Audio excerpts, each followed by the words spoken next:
today is Hannah Darby, and Hannah, thank you for being here too.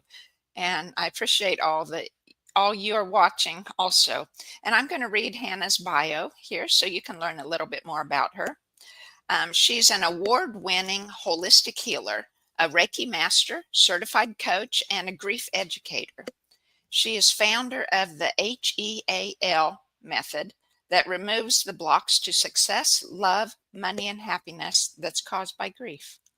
Hannah is a global best-selling author, having co-authored multiple books and has been featured in multiple different international magazines and as well as local news outlets. And all her social media and her website links are below for you all to check out.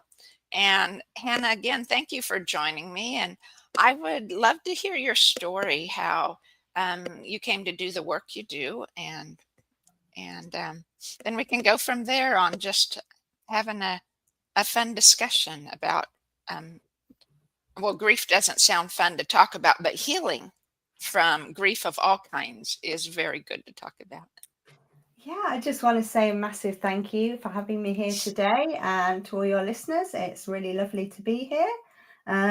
So my kind of how I started out doing my work is literally just my kind of stems all from my own personal healing journey, really, and trying to find my own place in the world and being guided by spirit and just listening to those little nudges that we're given along the way and following them head first. So it all kind of started when I was just 13 and my dad died of a heart attack. So that kind of was really sudden and threw my whole world upside down. At that time in the UK, we didn't really have any guidance or support. There was no kind of structured help from within the school or as part of the GP practices or anything. So it was really just kind of like learning on my own 2 feet. And it really made me kind of question my faith and the world, and everything just kind of threw me into a disarray. So in order to try and understand myself better and work out why I was feeling the way I did and why I couldn't kind of shift these, I called it kind of like this doom cloud that just followed me around. I then went on to study psychology at university just to kind of understand myself better, really. And I knew I'd always had this calling deep within me that I was here to do something bigger than just myself and to guide other people. I always found that people generally kind of open up to me and tell me their life story and their woes and troubles, and just kind of just find it really easy to talk to me. And I thought, well, this is a gift. I need to use this gift and utilize it and try and help guide as many other people who were lost in grief as I was back then, to try and find their own feet. And that kind of spiraled on. Then later, I then had a car accident in 2016, and I broke my back. And that then kind of, that threw the rest of kind of my job I was doing at the time and everything else into disarray. And there was a lot of grief associated with that I really wasn't anticipating, from kind of losing parts of myself that made me almost feel like that little girl again. And that's when I found, I really kind of dove into more of my spiritual side and found Reiki. And that really helped me kind of work out why I was feeling the way I did, and really kind of start to shift these energies that I could just feel that were stuck in me, all these negative emotions I'd been holding on to for too long. And that really did help, but I still felt like there was something missing. I'd done the mindset work, I'd done the energy healing work, but there was still just kind of this bit of a hole that I just couldn't fill. And, it's just that something wasn't connecting. And then that's when I found kind of working with the heart. And the heart is always, I like to think, and my mentor, Natasha, she calls it the portal to the soul. So it really ties in the mindset work and the energy work and kind of brings everything together. And that's why I studied heart healing. And I love it because it's got one foot in science and one foot in spirituality, which is very much how I've kind of lived my whole life. And it marries those two together in a way that I've not seen anything else do, because usually kind of you say science and spirituality, it's a bit like oil and water, but it doesn't, they don't have to be like that. And it's just it's a kind of a revolutionary approach that's used within the meditative state that takes you on a journey into your heart, kind of merging those ancient spiritual practices from tapping into the chakras and journeying along with kind of the cutting edge science and the psychology behind it, and mixing those two together for just activating kind of emotional, relational, and spiritual intelligence that's hidden within us. Yeah. Well, very nice. Thank you for sharing. Um, yeah, I've heard, that we're designed or built, for stories that we all tap into each other's stories and really connect that way. And I really love stories to hear where people come from and your thoughts behind all that. So thank you. So you said it was your goddaughter that had a heart attack? No, my father. It was my Oh, your father that had a father. heart I'm sorry. attack. Yeah, I totally didn't catch the word your father. That's hard. Yeah. How old were you then? So I was only 13. So that's a tough Oh, age. oh, You're just kind of starting to find out who you are, and I was just starting to find out who he was as yeah. as Don, not just as my father. And that was really kind of quite exciting times. Learning more about his life and the way that he was, and who he was as a person. And yeah, that really kind of just made me question everything. Oh, yeah. Yeah. Very difficult. Very difficult. Yeah. Um, I know. I can't imagine losing a father at 13. I was in my how long ago? My dad died like 12 years ago, maybe 13 years ago. So, I mean, I was maybe 50, and that was so hard. But let alone being 13. Wow. So, but it sounds very much like you've come to know the universe was working in your favor, right? Even then. And so, what was like the two questions? What was the hardest in accepting that, and working through the grief of that, and accepting that it was okay, and what was the biggest thing you feel that was working in your favor at that time? So I'll start with the positive. I think what was working in my favor was that it really, I think we've got so much more emotional kind of resilience at a young age. We're able to like bounce back, and we're not so kind of stuck in our ways and our belief systems. It's much easier for us to kind of navigate through. And I think going through grief at such a young age, it did make me kind of mature faster. So that was kind of a plus and a minus, because we just lost part of my youth, but it gave me a viewpoint on the world that I don't think many other people kind of get to see until they're much older. It's almost like kind of having the blinkers lifted off, a real kind of empathy and a lust for life, because you never know what's going to happen.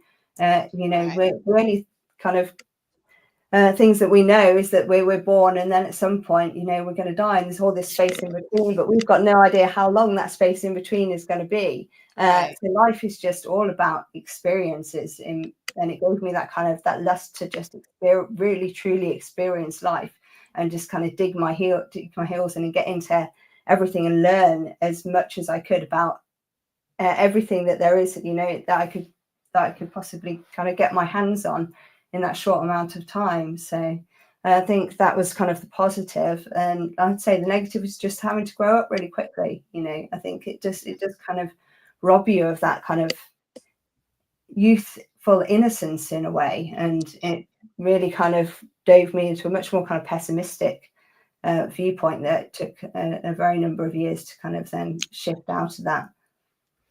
Well, for sure. And the grief does take years to heal, right?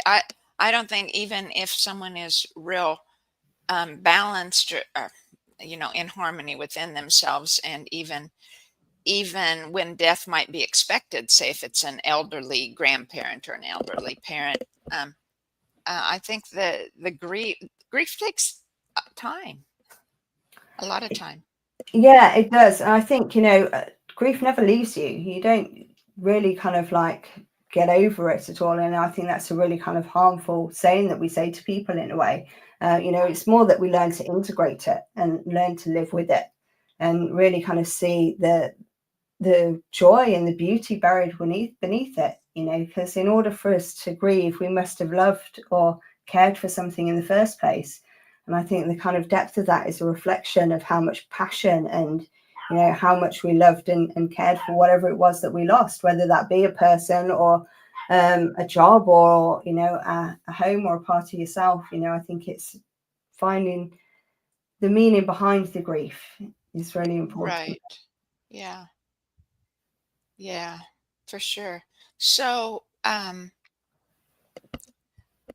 guess if you could lead us into how your how then the Reiki and the heart healing that you study, how those work well with healing grief then. I think we tend to put up kind of walls within ourselves when we experience grief because it's such a painful experience, and it is so many different emotions all rolled into one. It's a bit like kind of being thrown into the ocean, and you never know quite when that wave is going to hit you. So there's a lot of kind of unknown anticipation. And I think being able to really sit in our energy and be able to be present in our bodies allows us to be able to notice when those waves are starting to kind of build up, so that we can prepare ourselves and then we're not completely thrown overboard again when it happens. And I think by using like an energy healing like Reiki, it really does allow us to just kind of drop into our body and just truly be present in here and now, and really notice exactly how we're feeling. Where does it feel a bit sticky? Where does it feel a bit heavy? And then explore those areas and dive into them and ask them, why is that feeling heavy? Why am I feeling kind of stuck there? What is it trying to teach me? Because I always think there's some kind of wisdom in the wound or some kind of lesson to be learned. And sometimes it's kind of a reflection on other things that are going on in our lives as well, and then they kind of like bring back those same emotions. So it's like, why did this situation that I'm in at the moment has made me feel like that again? And it's just kind of asking those deep questions that you can't really get the answers to until you're quiet. And it's about that kind of quiet, in those moments of quiet reflection. And I find that Reiki is really good for quietening the mind and just allowing yourself to really kind of connect with spirit and the divine or whatever kind of source you believe in, and really kind of dive deep into those meaningful questions. Yeah, yeah, very nice. I know we grieve for so much too, more than just a loved one dying, right? There's so many things we grieve. In fact, it was just this morning or in the wee hours, and I was awake, and it was like this thought from 13, 14 years ago, or whenever it was, came back, and it was I was about a situation that was very difficult for me, and um, a job that I had lost, and I was part of me at the time. I tuned in, like I said, to your body and to see what you're feeling, and I part of me was allowing that grief to flow from back then, but the other part that I hadn't noticed before was it was like I was grieving for me grieving, or for the pain I felt back then.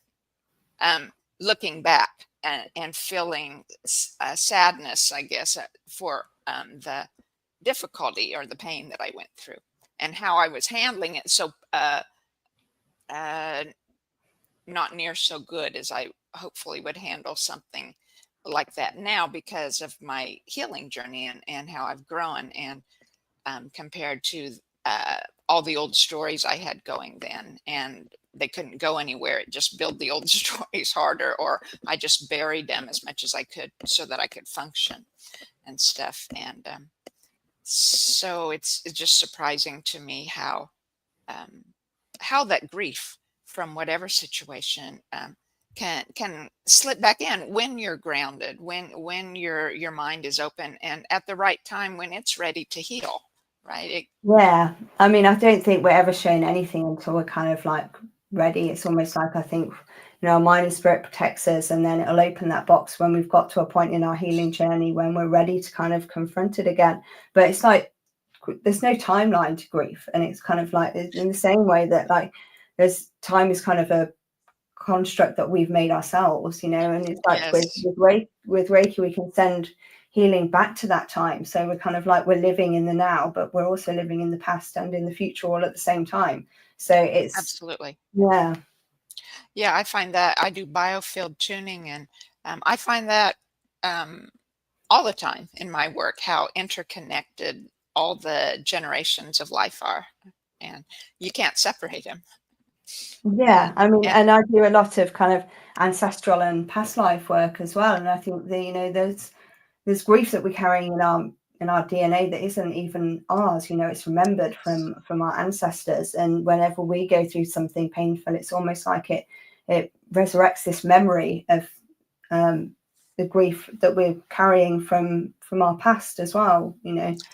I think so very much, yeah. And I know in clearing some of my own ancestors, one time it was like all this. I knew I had felt those people before, and I'd said, I know I'd cleared um, things for you before, but why weren't you able to, move to the next realm then? Why are you back here again this time? And it was like, well, it was so intense and so terrible that rocked not just them, but the whole universe, whatever it was that was mankind was experiencing back then. And um, it was way too much anger. They couldn't. And so it Yeah, and it's takes almost takes like time for them. yeah, and it's passed down to us, and I think it's an honor in a way to be able to have got to a stage in our healing journeys where we're able to heal this, not just for ourselves, but for our ancestors and for our past lives as well. Oh, absolutely. In fact, just yesterday, I was giving a biofield session to a client, and it was like at the end of the session I mean, I can feel ancestors are here during the session and getting ready to clear and to transition into the next round. But so we take a few moments at the end of the session for the client to hold that intention to open their heart, open their energy, and uh, help the ancestor give the energy that's needed, the voltage that's needed for the ancestor to transition the love, right, and caring. And it was like um, this was the first time I had really picked up this emotion from the ancestors, and it was like um, a lady here in the States that does a lot of spiritual work, and she's a chiropractor as well. Dr. Sue Morter. She made up the word, I guess, wonderment, the feeling of awe and wonder. And that's exactly the feeling that I felt from the ancestors. They were in awe or of wonder of us who at this time are doing that deep clearing for the generations and for the individual, like for each of us as individuals who are helping my own ancestors, because this was the ancestors of my client, and they were just so in awe of her steadfastness and uh, love for herself and for them, that she would continue enough so that they all could eventually transition into the heaven or the oneness or the next realm, whatever you want to call it. And it was just such a beautiful thing to realize how much it's acknowledged and appreciated by the ancestors too.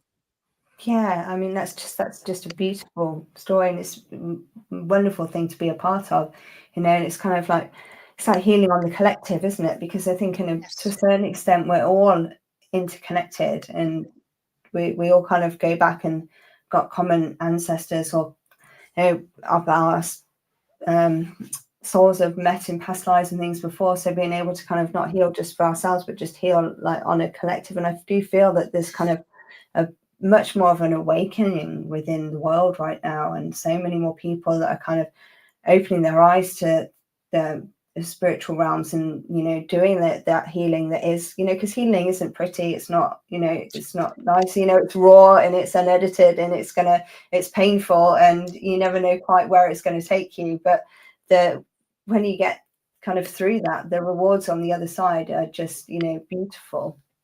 Yes. Yeah, absolutely.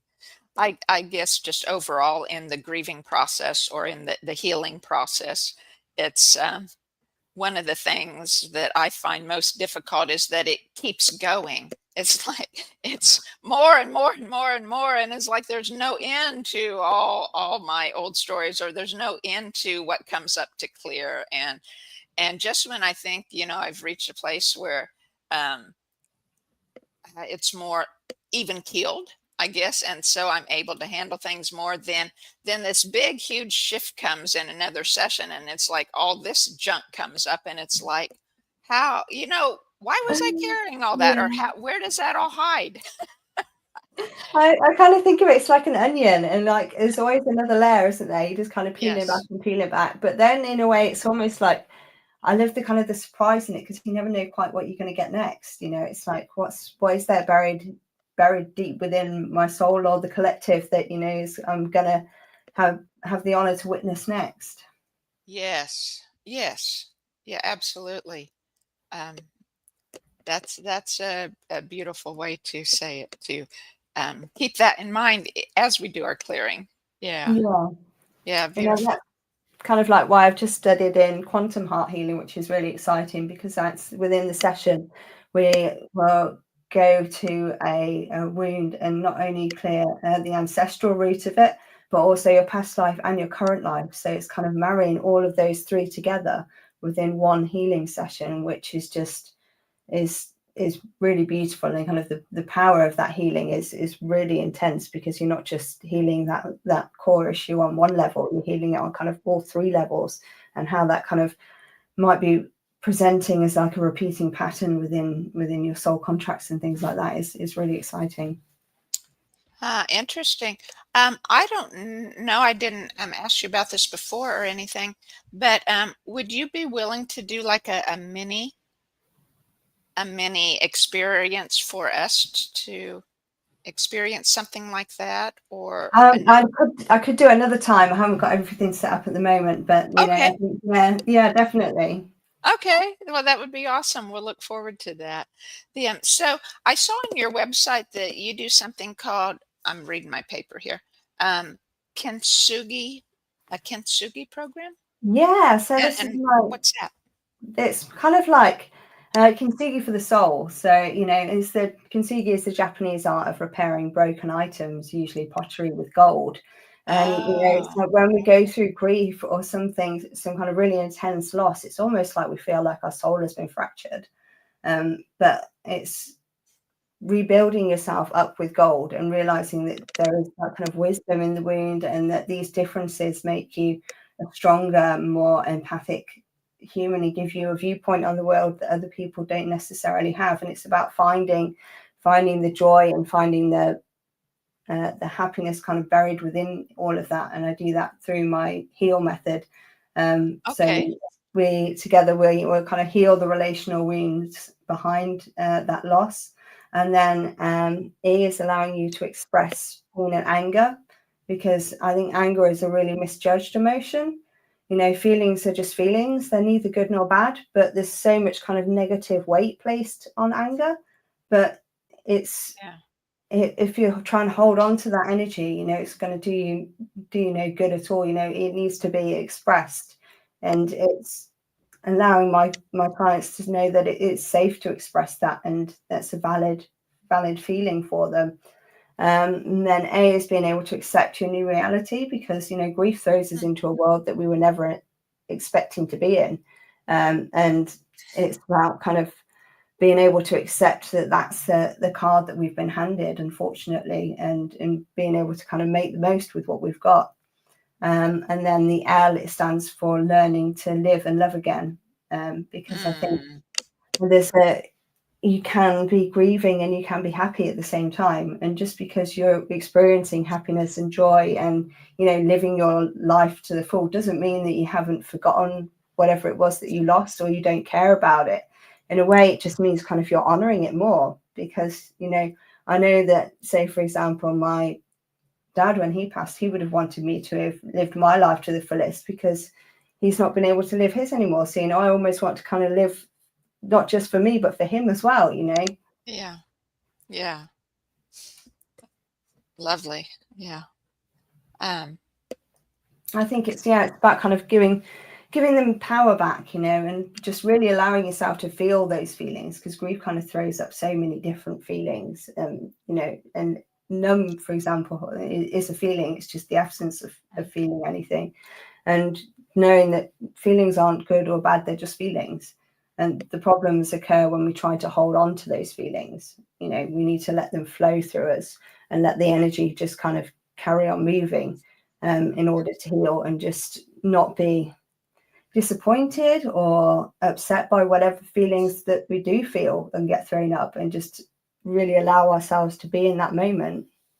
Because I think there's kind of an almost a lot of expectation with grief, that, you know, you expect it to be in a certain way, or you expect that you must kind of go through certain stages, or you're expected to be kind of sad for a period of time, and then people just expect you to get better. But it doesn't kind of work on a linear scale like that. It's very much kind of just comes and goes, and it's about learning just to kind of ride those feelings as they come. yes. Yeah. You know, quite a long time ago, I don't know if it's been 50 years ago or 30 years ago or whatever, but it was kind of a big breakthrough for people in coming to know about the 5 stages of grief. And do you find that those 5 stages are still really relevant, or or are there, you know, other more helpful breakdown now I into that? think I think there's so many different kind of like psychological models of grief, and there's no kind of right or wrong one. They're all kind of right. But Mhm. I think, like, it's a bit like when you're making a cake or something. I always say that recipes are guidelines. You know, you don't have to follow them right to the letter. You know, it's just kind of a guideline of what you should be putting in it, and then you can kind of tweak it here and there and throw in a few like little extra things, or take a few things out, and you're still gonna have a really tasty cake at the end. And it's a bit like that when you're grieving. Like, there's kind of the ones you were talking about was Kolber-Ross's 5 stages, and that's kind of anger, denial, bargaining, depression, and then kind of acceptance. And I think we all do certainly experience those emotions when we're going through grief, but they might not necessarily be in that order. Right. And we might, you know, we might get stuck in one for a little bit longer than another, and it might be years down the line that you feel the next one. So I think it's a good kind of like overview, but like with everything, we're human beings, we can't be put into boxes. You know, Right. we'd like to try and label things and, you know, organize things, but, you know, our souls just don't work like that. And there's so many variables in in humans and in our experiences that affect the way that we do grieve, that it's kind of really hard to kind of put yourself into a box like that. And I think it is helpful, because it does give people kind of an idea of what they might be experiencing, but then also it can, in a sense, be unhelpful as well, because you're then feeling, when am I going to go to that next one? Or, oh no, I felt this stage before I felt that one. Does that mean I'm grieving wrong? You know, but the right way to grieve is your way to grieve, and we're all going to do that slightly differently. Right. Yeah. Do you find in working with people that are grieving, or perhaps yourself if you're grieving, um, kind of that people might make very sudden changes during that, especially during the first few months or maybe the first year of grieving for a loved one that's gone, or it could be grieving anything. But if it creates a big life change, and then perhaps make it more difficult at times by making bigger life change, or have you found that reaction, you know, people within that? Yeah, I think sometimes, yeah, because I think sometimes it does take a big life change for us to be able to make further life changes. Yeah, you know, I think sometimes we're kind of creatures of comfort, and we get stuck in these like comfortable little ruts and things. But change and we grow when we're outside of our comfort zone. And sometimes I think when you're thrown outside your comfort zone in a situation like that, it can then make you reevaluate other areas in your life and make other changes, sometimes for the good, sometimes for the worse. But if we don't give it a go, we're never going to know. So it's like, Right. what's the worst that could happen? That's true. Very true. Very true. I had remembered it was just a small change on my part that I was remembering, but when my grandfather died, it was like I had really long hair, and it was like 2 weeks later, I went into the beautician and for just a haircut or trim, and I said, cut it all off. You know? And it was like, I don't know, I hadn't planned on it really. And it was a big change, but I it was think good. some, I didn't ever yeah. regret it. Yeah. So, Sometimes as well, I think it can be kind of an association thing in a way, because we've associated that look or that thing or that, the way our life was with that person. And sometimes that can just be too painful. So, we feel yeah. like we have to change it in a way to kind of ease the pain so we're not confronted with it every day. Yeah, yeah, it stands for subliminal thought or whatever, perhaps. Yeah. Yeah. Yeah, interesting. And So, I think the mind is such a fascinating thing, and the way the brain works, that we can kind of make lots of inferences loads of times over, but there'll always be one person that goes outside the box, or doesn't fit the rule. yeah, very, very much so. The mind is a puzzle to me. I mean, I understand portions of it, right? But it's like, isn't it totally amazing how we're made? It's like, even if it feels like they're not always helpful, in forming the beliefs or stories or the old patterns that we end up trying to heal from. But it's like, it's amazing how we're made.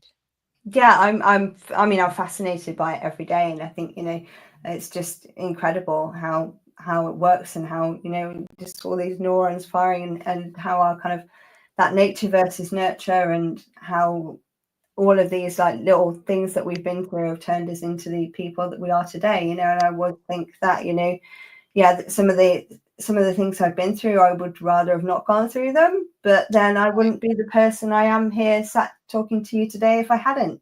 So I think that has to be Absolutely. celebrated as well. I think so too.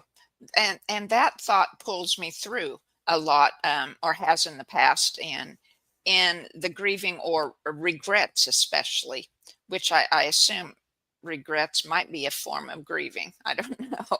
That just thought Yeah. came to me too. But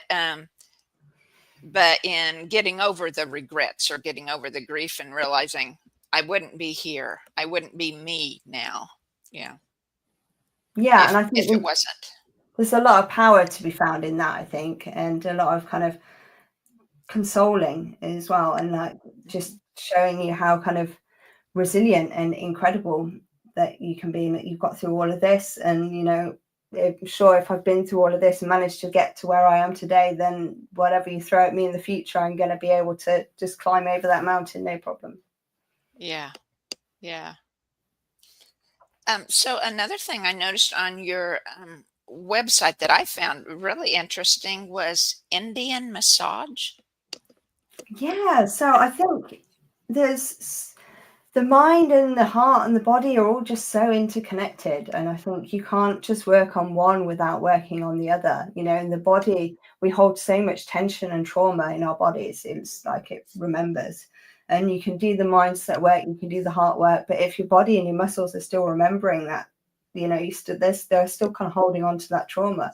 So I really kind of believe in combining that kind of mind, heart, and body approach to healing. So I do massage with all of my clients who are local to me, and help kind of move the energy and the tension through the body through massage as well. Nice. Yeah. So how does Indian massage differ from, like, say around here, a lot of the massage therapists do Swedish massage or something.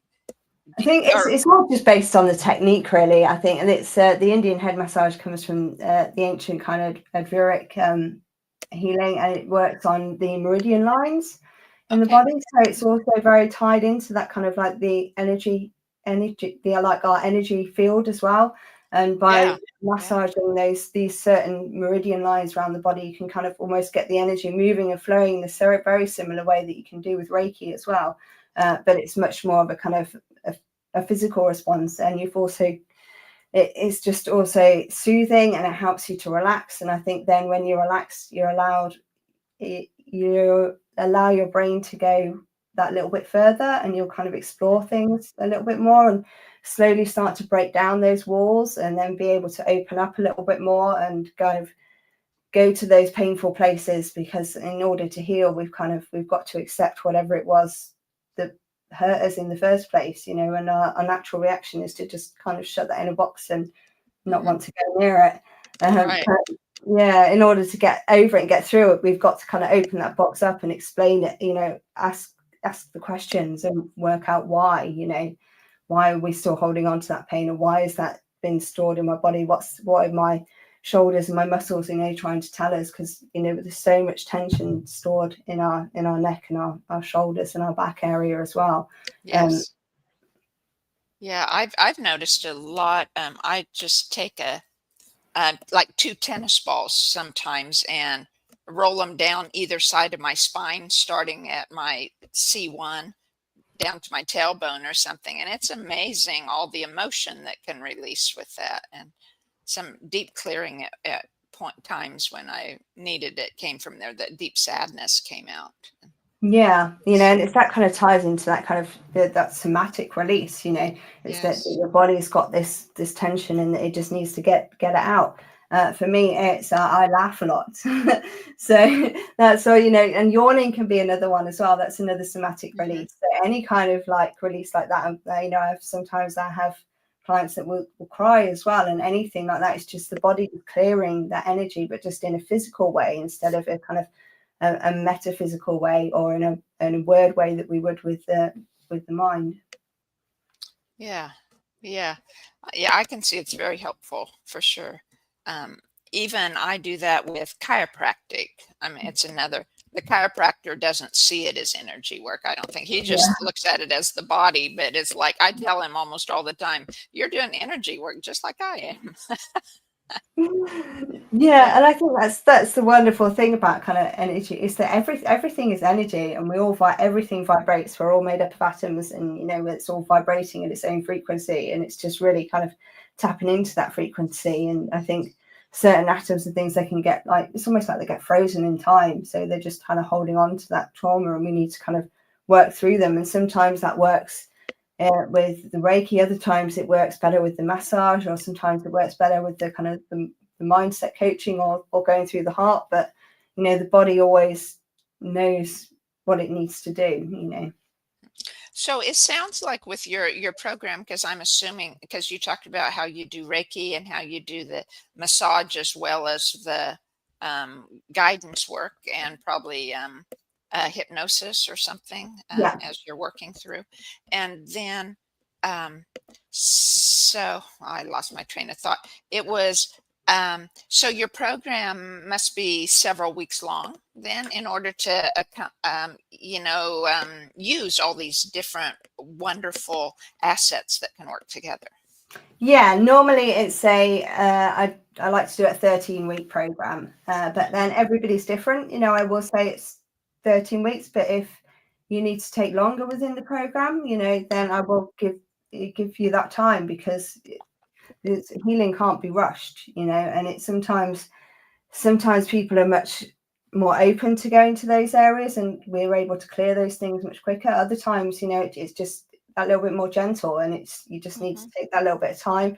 Or you might need a little bit more kind of integration time in between sessions as well, which I think is really, really important, to be able to kind of consolidate that one level of healing before then opening up the next one. Because if you're not kind of then settled back down again before we go even deeper, it's just going Hmm. to kind of turbulate more and more, you know. So I think it's really, I, I'm really kind of to tell my clients that it will take as long as it needs to take, but on average that's kind of like a 13-week program. But if you need to take longer, we will take longer, you know, Hmm. because always uh, about the transformation at the end that I provide, rather than being paid per the session, you know. So just, you know, Right. it will take as long as it takes. Yeah.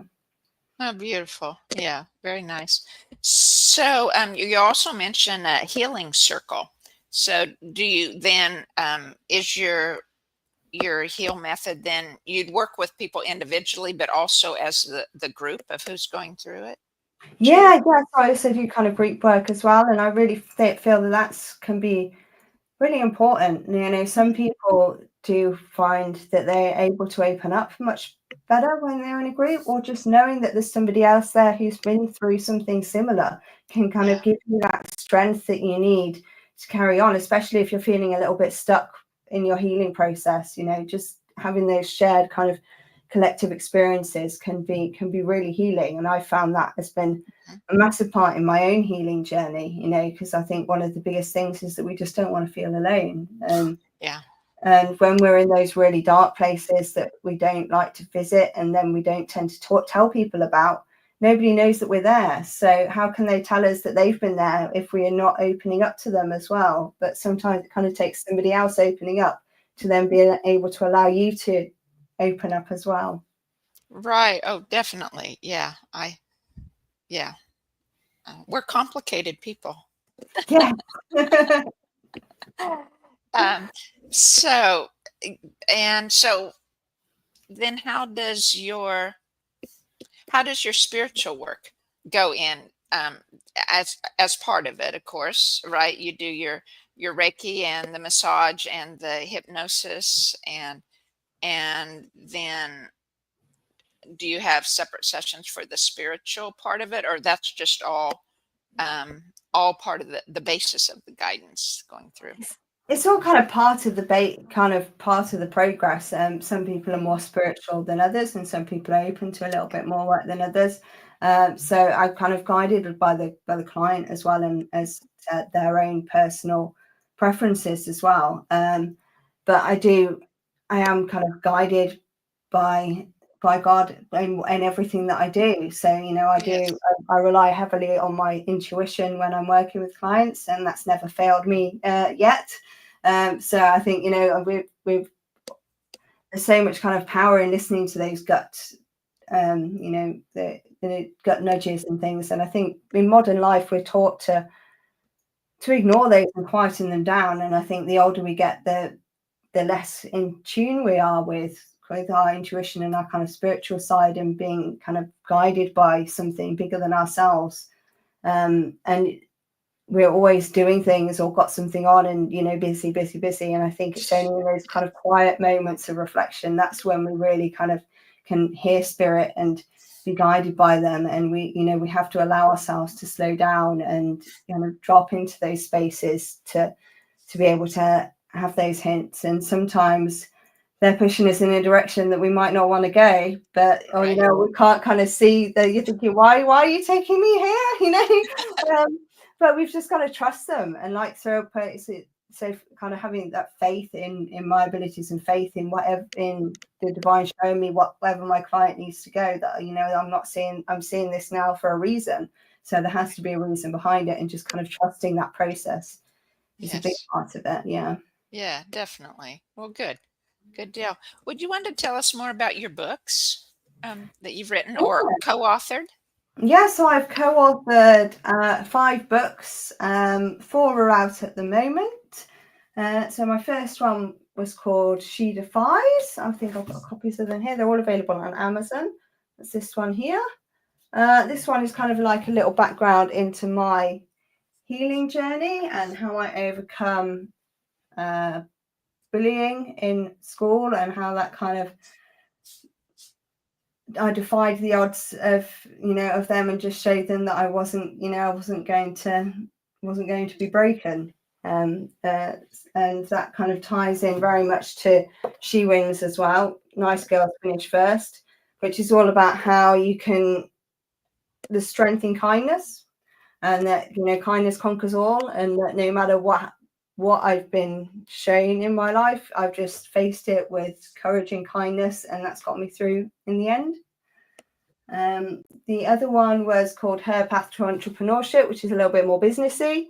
which is just basically how my business Healing with Hannah came into life, and all of the kind of nudges by spirit that guided me to where I am today. Those are all international bestsellers. And this one, which is the most special one out of all, this one was quite close to my heart, is When Hearts Heal. And the forward in this one is written by Dr. Joe Vitale, which was Oh, yeah. yeah, that was really really special, and that's co-authored by 18 of my other heart healing practitioners, and we all Okay. dive into how heart healing has helped us within our areas of expertise. So this kind of my chapter is all about the heart and grief. There's one about kind of the heart and ADHD, one about limitless possibilities, burnout. One of the other one wrote about kind of toxic masculinity. So it's really kind of a really interesting book, actually, and a really kind of powerful healing guide as its own, a tool for healing that you can read and do the work. And there's like little exercises from each of us that you can actually kind of put those practical tips into your life. And I actually received this in the post the other day from the lady who does it, and it says global best-selling author.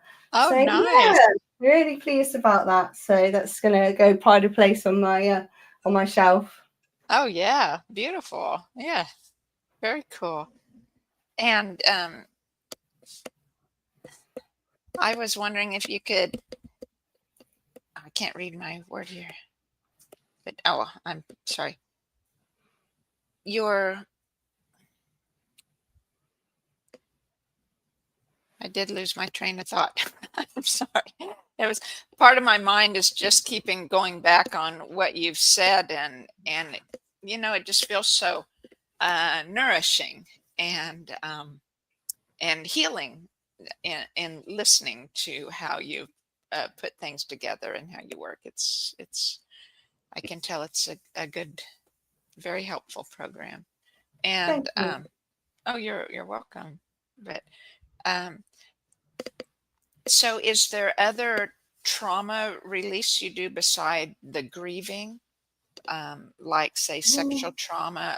I meant grief would pertain to all the traumas, I'm sure, and what you lose in different ways going through the Yeah, trauma. I mean, I'm a specialist trauma-informed practice, and obviously with my background in psychology as well, I think uh, trauma is different for everybody as well. So what is traumatic for one person might not necessarily be traumatic for another, and that kind of that level of like how traumatic it is and what stage in our life we experienced it can have a massive effect on our entire lives, and I think there's a lot of people carrying around weight of things that aren't necessarily theirs to carry, that they need to be released. So yeah, I deal with all sorts of different types of trauma, whether that be kind of relational trauma or spiritual trauma or kind of a physical trauma.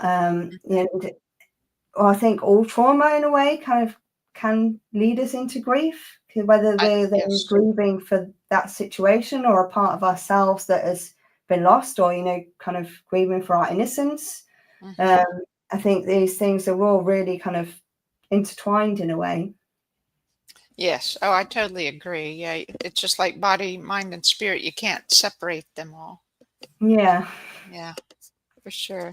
And Well, also, you never know what's going to come up sometimes as well, especially when you're working with past lives or ancestral work as well, because that trauma that we're carrying around might not have happened to us or been ours. We might not even have been aware of it. So, something can come up that, really kind of can shock you, and then you kind of got a soul remembering, but it's not happened to us in this lifetime. So sometimes I think it's just being prepared for anything. I think when you're working in this kind of work as well, and right.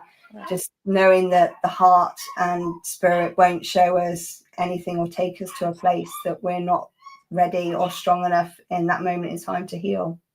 Oh, absolutely. Yeah, and that's what makes the healing work and so interesting because you don't know, and because you go into each session, at least I hear that you're doing this and I do the same. It's like, okay, what wants to happen today, right? It's Yeah. like, where's spirit going to lead me? So it's not tapping into the mind of, okay, now I need to do this and this and this. It's okay, what's next? And and listening, what's next? Yeah, and I think that's can be even more healing for us as well, because I think sometimes our mind gets so fixated on things and we think, oh, that situation must have caused this trauma, when actually if you kind of let go of the conscious level and let your subconscious take over, sometimes the whatever caused that trauma isn't necessarily what we think it's going to be. There's something kind of a deeper root seeded cause to it that we might not even be kind of consciously aware of. Yes, yeah, and it can just, if we let it, it can, or don't intentionally go to something else. Let it come up what needs to clear.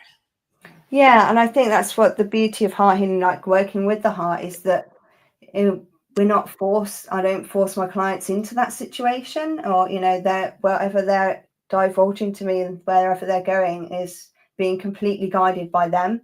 Not like some other kind of regression therapies, or that take you back to a specific place or a specific Mm, time. So they're kind of mhm. almost forcing you to be in that moment. Like the heart will just take you to where you need to be and not show you anything until you're ready to deal with it.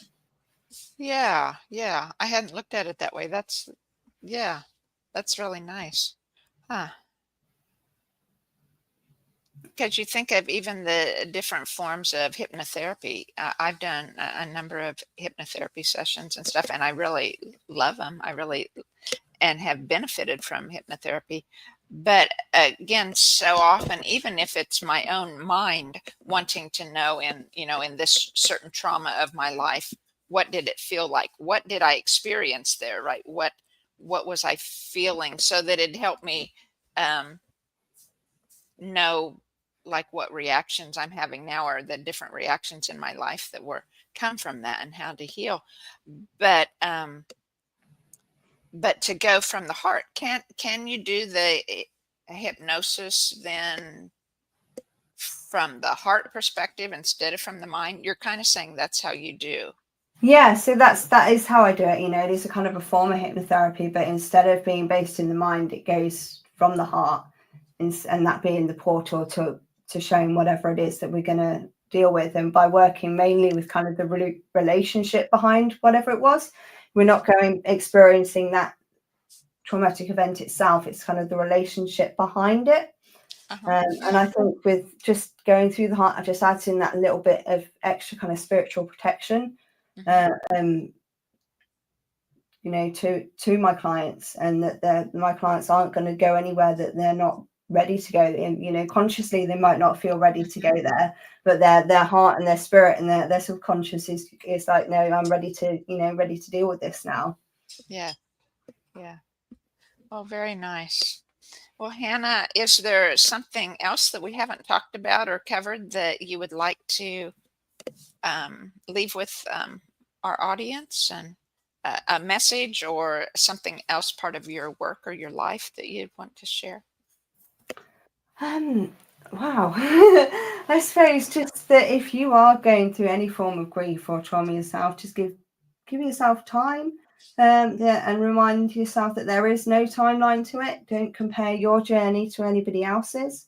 All of our healing journeys are deeply personal, but that doesn't mean that they have to be walked alone, and that you're never alone. There's always somebody out there who is experience or will have experienced something similar, who is wanting to hold your hand. So just make sure you have those conversations, reach out to somebody. I think that's one of the most wonderful things to do with the internet nowadays, that we there is this, we can build these communities and get in touch with people that we wouldn't necessarily have been able to meet with before. So I think, make the modern world work for you in that sense.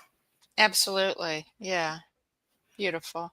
Hannah, thank you so much for being with me today. I've really enjoyed visiting with you, and yeah, and again, the connection that what, 20 years ago, 30 years ago, we couldn't have Yeah, connected like this. So it's wonderful to do so, to meet like-minded people. And definitely. so Thank, thank you so much. I thank appreciate it. you. I've had an absolutely wonderful hour. It's been really lovely. Thank you so much for inviting me. Oh, you're welcome. You're welcome. And thank you all so much for joining us and listening. And if you're going through grief and you're ready for some help, you might check out Hannah and all that she's able to do here, and something that could really be a benefit in your healing journey. So thank you all, and thank you again, Hannah. Thank Bye-bye. you. Bye bye.